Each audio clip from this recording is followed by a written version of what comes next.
ఒకతను 1000 రూపాయలు ఇస్తే జరిగినవి చెప్తా, జరుగుతుంది చెప్తా, జరగబోయేది చెప్తా అని బోర్డు పెట్టాడు. ఈ బోర్డును చూస్తున్న వాళ్ళందరూ వెళ్ళి డబ్బులు ఇచ్చి మరీ చెప్పించుకుంటున్నారు. జరగబోతుంటే నువ్వు అలా కాబోతున్నావు, ఇలా కాబోతున్నావు అని చెప్తున్నాడు. అయితే కాలేజ్ స్టూడెంట్స్ అటుగా వెళ్తున్నారు. ఇతను నిజం చెప్తున్నాడా అబద్ధం చెప్తున్నాడా తెలుసుకుందాం. మన ఇద్దరం ఒక టెస్ట్ పెడదాం. నువ్వు పని చేయరా, ఒక ఇటుకరాయి పట్టుకొని ఆయన కూర్చున్న చెట్టు మీదకి ఎక్కు. ఆయన ఎక్కడైతే కూర్చున్నాడో ఆ కొమ్మ మీద నువ్వు కూర్చో, ఇటుకరాయి పట్టుకొని కూర్చో. నేనేమో కింద ఉంటా.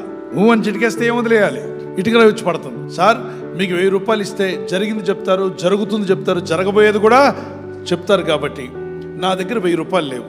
అయితే నేను చెప్పనన్నాడట. నాకేం జరుగుతుందో చెప్పొద్దు, కానీ నేను చిటికేసి అంటే ఏదో మీకు జరగబోతుంది, మీకేం జరగబోతుందో చెప్పగలరా సార్ అంటే నాకేం జరగబోతుంది, నాకేం జరగదు. అయితే చిటికేసి అనమంటారా? ఆగు బాబు, నన్ను కన్ఫ్యూజన్లో పడేశావు. మరి చెప్తున్నాడంటే చెప్పట్లేదు. చుట్టూ ఊరోళ్ళందరినీ పిలిచాడు. వాళ్ళు కూడా చూస్తున్నారు కాబట్టి ఎవడు పైకి చూడట్లా. ఇతను జరిగింది చెప్తాడు, జరుగుతుంది చెప్తాడు, జరగబోయేది కూడా చెప్తాడు. కానీ ఇప్పుడు నేను అని చిటికేస్తే ఈయనకే జరగబోతుంది. ఊరోళ్ళందరూ బాబు చెప్పు, మా అందరికి చెప్పావుగా డబ్బులు తీసుకొని, నాకేం జరగబోట్లేదు. అయితే చిటికేయమంటాబట్ట. బాబు ఆగమన్నాడు. అని చిటికేస్తే పైనుండి ఏం పడబోతుందంటే చెప్పలేకపోతున్నాడు. పైకి చూడండి అంటే అందరూ పైకి చూశారు. ఇతను కూడా పైకి చూసాడు. ఇటుకరాయి పట్టుకున్నాడు. అంటే నువ్వు చిటికేసి అంటే ఆడు వదిలేస్తాడా?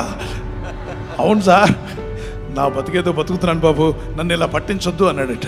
గ్రామస్తులందరూ ముందు ఆ యవనస్తుడు చెప్పాడు, ఇతను చెప్పేది విని నష్టపోకండి, ఇలాంటి భ్రమలో పడకండి, తప్పుడు సందేశాలు చెప్పే మాటలు విని మోసపోకండి.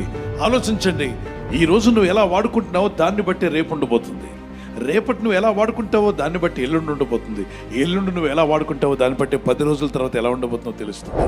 నా భవిష్యత్తు అలా ఉండబోతుంది, ఇలా ఉండబోతుంది కలలుగండం మాని ఈరోజు ఏం చేస్తున్నావు? నీ భవిష్యత్తు బాగుండాలంటే, భవిష్యత్తు అంటే ఈ భూమి మీద ఉన్న 100 ఏళ్లే కాదు, ఈ లోకాన్ని విడిచిన తర్వాత కూడా నీ ఆత్మ మోక్షానికి వెళ్ళాలి, నిత్యరాజ్యంలో చేరాలి, దేవాతి దేవుని సన్నిధిలో నీ ఆత్మ వేలాది దూతల మధ్యలో గడపాలి. అయితే ఇప్పుడే నువ్వు ఒక తీర్మానం తీసుకోవాలి. అక్కడికి ఎవరు నేను తీసుకుని వెళ్ళగలరు? అది పరిశుద్ధ లోకం, మనం ఉన్నది పాపలోకం. ఆ పరిశుద్ధత పైనుండి దిగి వచ్చిన దేవుడు ఒక్కడు ఇవ్వగలడు. ఆ ప్రభువే నీ కొరకు సమస్తాన్ని త్యాగం చేసి రక్తమును కాచి ప్రాణం పెట్టి మరణించి తిరిగి లేచేయి. ప్రయాసపడి భారం వస్తున్న సమస్త జనుల నా ఎద్దుకు రండి, నేను మీకు రక్షణ నిత్య జీవం అనుగ్రహిస్తానని పిలుస్తున్నాడు ఆయన.